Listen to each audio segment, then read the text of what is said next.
Company, it's an MSB company, money transmitter, and we are headquartered in Atlanta, Georgia. We have licenses throughout the states, mainly 9 states, and we're still growing. Our business has to do with immigrants. Usually, most of it would be the East African immigrants. That would include South Sudan, Somalia, Kenya, Tanzanians, South Africans, all the way down to the south, and also Middle Eastern. We have a lot of Middle Eastern community in Atlanta. We have Ethiopians in Atlanta. The majority of immigrants are Ethiopians. And we also have immigrants from Eritrea. So all that is a big community that identified themselves with being an East African community. For that purpose, we position ourselves in Atlanta to be the headquarters, and we do tremendous and still growing in terms of money transmitting.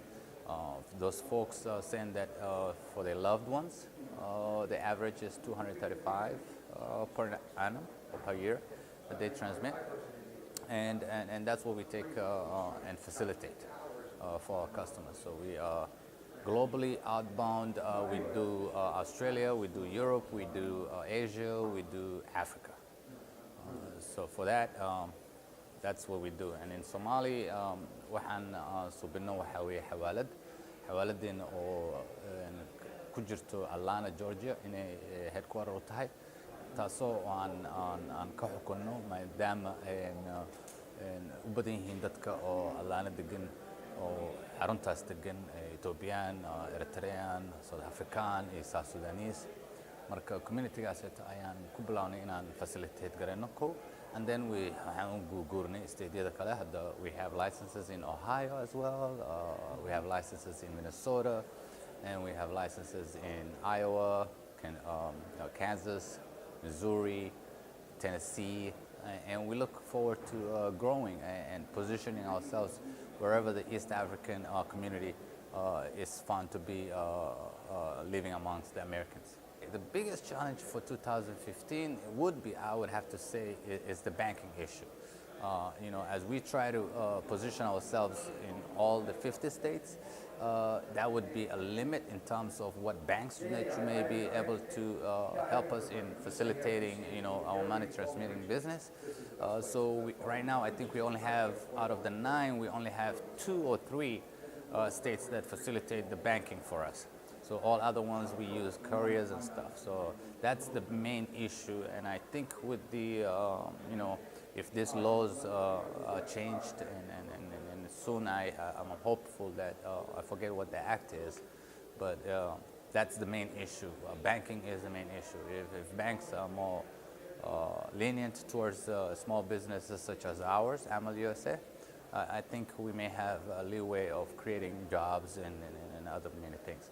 So in Somalia, waxa weeye hadda waxa noogu adag waa bangiyada. Bangiyadii waa ciriiri naga galay oo inta bangi aan leedahay waxa weeye hal unbaa ku soo haraysa hadda. Marka haddii bangiyada ay jilciyaan sharciyada dadka oo la dhaqmayaan oo businessyada ah sida lacagaha xawilo, waxa weeye taasaan noogu weyn hadda oo aan rabnaa inaan xalino.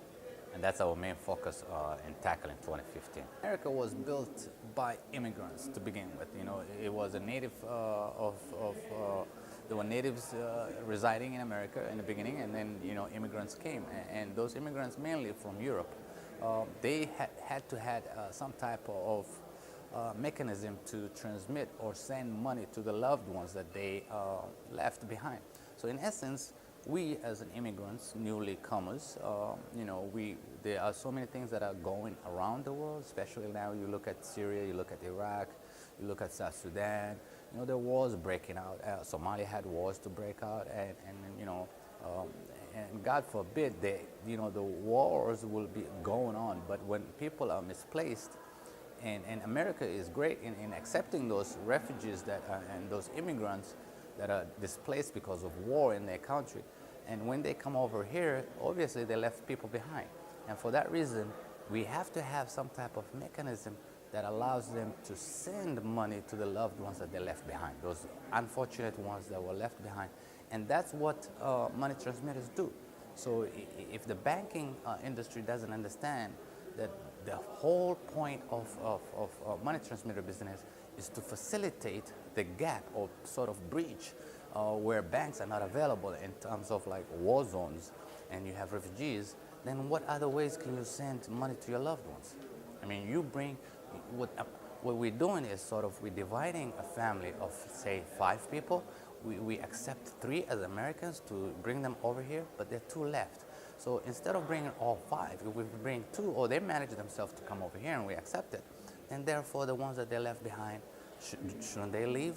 And if we decided that we want to help them out, what other ways can I use when there's no banks in my country or the war zone country? So that's what I base on money transmitters. So money transmitters is a lifeline for loved ones that are left behind. waddankan Mareykanka wuxuu ku dhisnaa ama oo ku aas-aasmay in qaxooti badan ee koow timaado ku dhasho wax ilmo ku yeeshaan oo koraan marka ilaa ay haddana Mareykanka qaxootiyo badan buu qaabilaa adduunka dhibaatooyin badan baa ka jira dagaalo badan baa ka jira hadda example sida Syria Iraq marka Turkey Kurdishka dadka marka Soomaalida way soo mareen Kenyaanka way soo mareen South Sudanese way soo mareen marka immigrants kan oo qaxootiga waddankan soo gala miyaysan xaq u lahayn inay u diraan dadkii ay ka soo tageen ama waalidiintoodii ay ka soo tageen ama qaraabadoodii ka soo tageen in lacag u diraan marka waa in ay jirta businessyo oo u habeen kara ama u awoodi kara in meelahaas dagaalada ka socda dadka ka soo cararay ee lacag u diri karaan